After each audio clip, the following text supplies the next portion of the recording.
Good morning. This is Mark Bruno, editor-in-chief of the Cannata Report. It's Friday, which means we're here with Frank, obviously. But before we bring out Frank and get started, I'd like to remind everyone to please like, share, comment, subscribe. If you have any suggestions for future episodes or topics, shoot us a note in the comments and we'll consider it. So Frank, I understand we've got a special guest this morning who is a principal at a dealership in upstate New York who has a milestone anniversary going on. So we understand. It's our pleasure to introduce Lou Usherwood. Welcome, Lou, and it's nice to have you join us this morning. Great to join you as well, Frank. Well, congratulations, 50 years, huh? Yeah, it's been a long run. See, I thought I was an old timer. I've only been in business 47 years. Yes. Well, I'll tell you this, when I started in '86, I read the Cannata Report. It was one of the first introductions into the industry that I had as well. Really? In terms of continuity, going forward and then growing the way you have and the number of acquisitions that you've handled, what has been the common link to getting your company to go out and expand the way you did and get that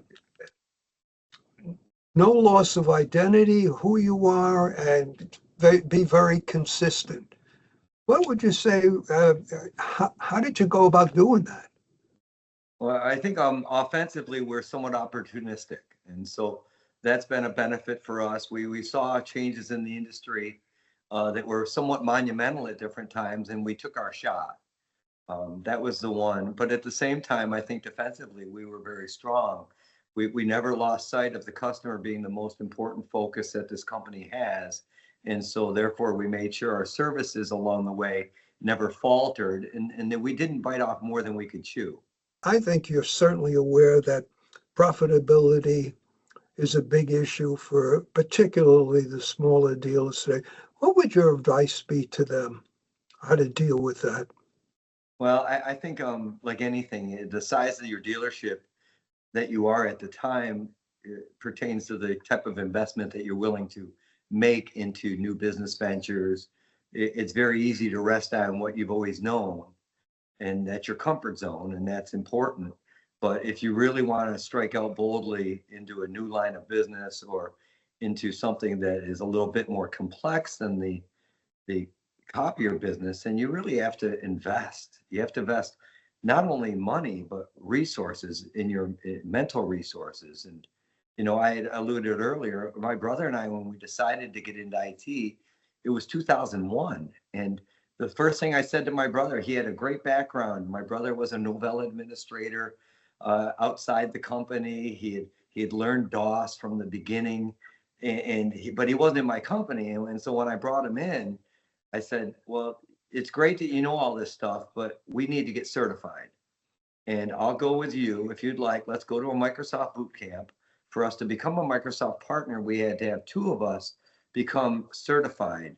And so we went to a boot camp down in Atlanta. This was 2001. And my brother became an MCSE, Microsoft Certified Service Engineer, and I became a Microsoft Certified Professional. And having those two accreditations allowed us to be a Microsoft partner that year. And so you have a bit of legitimacy now in the marketplace, which I think is important. In terms of the overall business today, what's still the leading revenue builders for the business? Well, the leading revenue is still the print business, but the leading profit margin is the IT business. Okay. So when I look at the IT business, although the revenue is less than that of the copier business, it's my belief that when you were to look at what is worth more money as a dealership, the IT business is probably worth as much as the copier business today. And that's interesting. Trying to hit that crossroad.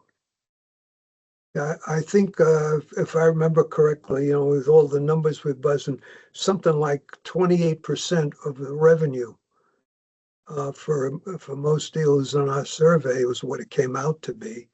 coming from the IT side.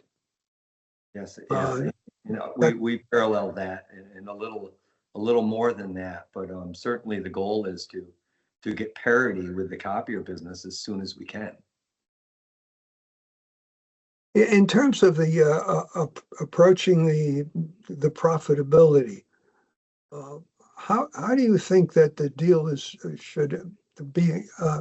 My concern is you got to be realistic and for what today's conditions are, and keep hammering that. Well, it's not profitable. Well, it was not as profitable as it was years ago, unfortunately.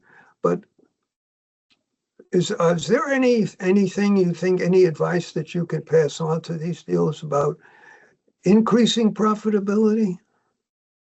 So, the devil is in the details, right? And really micromanaging some areas of your business to the point where you know it like the back of your hand and understand the cost structures. I know that for many years we all fought the fight about cost per copy.